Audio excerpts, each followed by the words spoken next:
একটা কথা সবসময় তোমরা মনে রাখবে, যদি মন থেকে তুমি মাকে ডাকো, মা নিশ্চয়ই তোমার ডাকে সাড়া দেবে।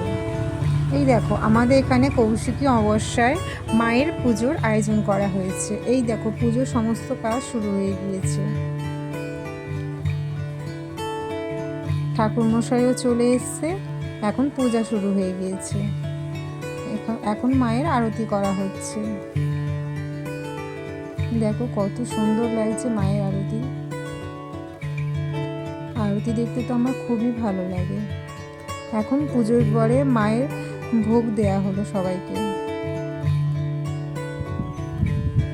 সবাইকে প্রসাদ বিলি করে দেওয়া হচ্ছে। আর এখানে আমাদের মায়ের ভোগ রান্না হয়েছে, সেটাও সবাইকে দিয়ে দেওয়া হবে। খুব সুন্দরভাবে সবাইকে মায়ের ভোগ প্রসাদ দেওয়া হচ্ছে। ভোগ প্রসাদ খেতে তো আমার খুবই ভালো লাগে।